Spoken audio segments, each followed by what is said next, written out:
this is Alia and welcome back to my kitchen. Guess what? My grandmother is here for a visit. Hi! And today she's going to show us how to make msemmen. Msemmen. Yes, msemmen. And what is msemmen? It's a Moroccan pancake that is very similar a little bit to the Indian roti, and it's so chewy and soft, and you can top it with honey, cheese, or any other toppings of your choice.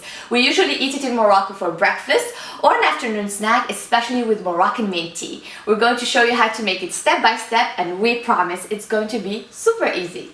So let's start! If you want to show me some love, don't forget to subscribe to my YouTube channel. Check out also my Facebook page and my website at CookingWithAlia.com.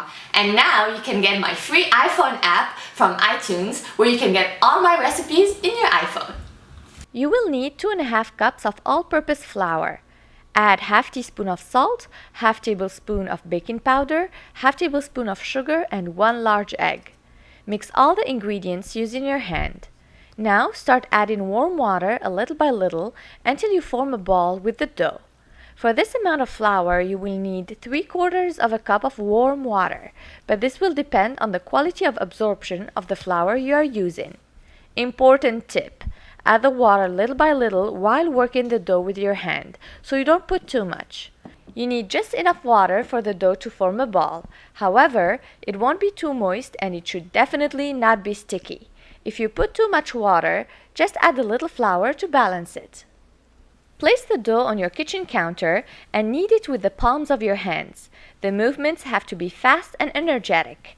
Knead the dough for around 5 minutes. You will notice that the dough will become moist, smooth, and elastic. Once the dough is ready, brush it with vegetable oil.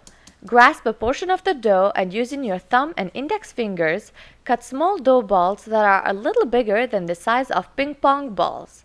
From time to time, put vegetable oil on your hands to keep them well oiled while cutting the dough. Place the dough balls in a plate, cover them with foil or napkin, and let them rest for 15 minutes. After 15 minutes, the dough balls are ready to be shaped into squares, which is the traditional shape of msemmen. Brush your kitchen counter with vegetable oil. Take a dough ball and flatten it with the palm of your hand. Using your fingers, gently push the edges of the dough to expand it into a very thin disc of dough. The dough is almost transparent at this point, and you can somewhat see your kitchen counter through it. Sprinkle a little bit of semolina on the thin disc of dough. Fold the upper edge and lower edge of the dough towards the center on top of each other to create a long rectangle of dough.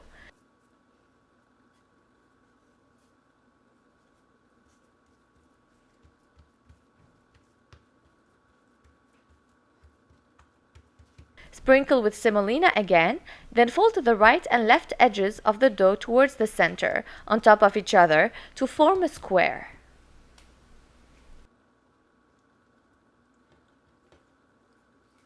Place the dough squares on a plate, cover them and let them rest for 15 minutes. This is the last step. When the dough is ready, brush your kitchen counter with vegetable oil, take one dough square and flatten it with your fingers and the palm of your hand until you get a thin square that is around 3 times larger. To cook the msemmen, first heat your pan on high heat and once ready, drizzle some vegetable oil on it. Reduce the heat to medium-high and cook the msemmen on both sides for a few minutes each, turning over several times until each side has a golden brown color and the center of the msemmen is cooked. The msemmen may puff up while cooking, but will immediately become flat if you push it down with your hand. The cooked msemmen is chewy but should not taste raw. Once the msemmen is cooked, place it on paper towels to absorb excess oil. And that's it! Serve the msemmen immediately with honey, cheese, or any other toppings of your choice. Here is mine, served with honey and rolled the Moroccan way. Look how soft, chewy, and flaky it is. All I need now is my Moroccan mint tea. بالصحة! If you want to keep your msemmen, just wrap it with foil and place it in your freezer for up to 1 month. You just need to heat it in your pan before serving.